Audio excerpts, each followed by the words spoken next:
السلام عليكم ورحمة الله وبركاته. أهلا وسهلا بكم في حلقة جديدة مع قناة مستر النوبي. النهاردة إن شاء الله هنستكمل دروسنا مع الصف الخامس الابتدائي، وهنكمل مع بعض آخر دروس المنهج في التاريخ، وهو الحقبة القبطية في مصر. هنتكلم النهاردة في الدرس ده إمتى ظهرت المسيحية في مصر. ظهرت المسيحية في مصر في عهد أوكتافيوس، يعني ولد السيد المسيح اللي هو عيسى عليه السلام بمدينة موجودة بفلسطين تسمى ببيت لحم.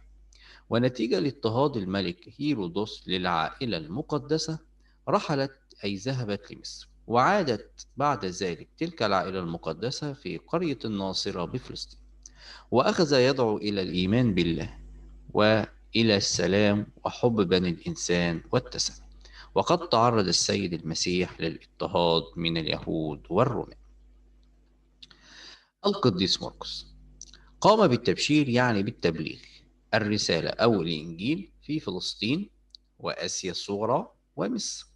ودخلت المسيحية مصر على يد القديس مرقس، وذلك في منتصف القرن الأول الميلادي، وهو أول من بشر بالإنجيل في مصر، يعني نشر الإنجيل في مصر.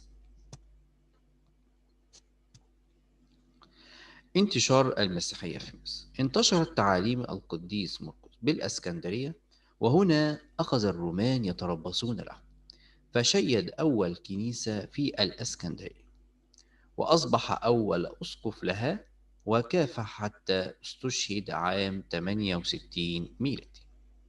عصر الاضطهاد الأكبر أو عصر الشهداء: في عصر الإمبراطور ديكليديانوس 284 ميلادي، هذا الرجل أصدر مرسوم أي نشرة بهدم الكنائس وحرق الكتب المقدسة وإعدام كل من يتبع الديانة المسيحية.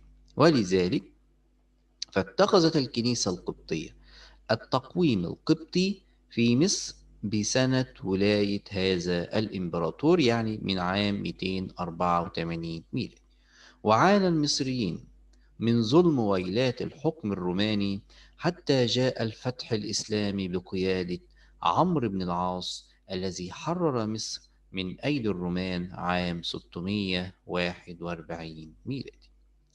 تعال نتكلم بقى عن أهم الآثار القبطية في مصر. أول حاجة الكنيسة المعلقة، ويجي لنا سؤال: لماذا سميت بهذا الاسم؟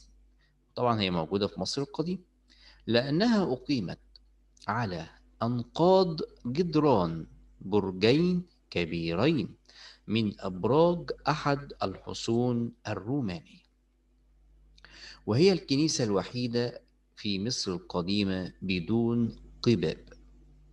أديرة وادي النطرون، وهي مجموعة أديرة بترجع للعصور الأولى للمسيحية، وأشهرها دير الإنبا بشوي.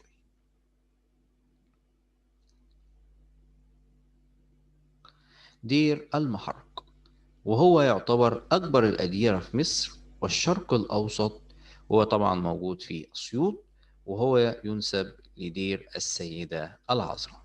وإلى هنا يا أولاد خلصنا الحمد لله المنهج بتاعنا، وإن شاء الله هنبدأ بقى المراجعات بداية من الأسبوع القادم. نستودعكم الله، والسلام عليكم ورحمة الله وبركاته.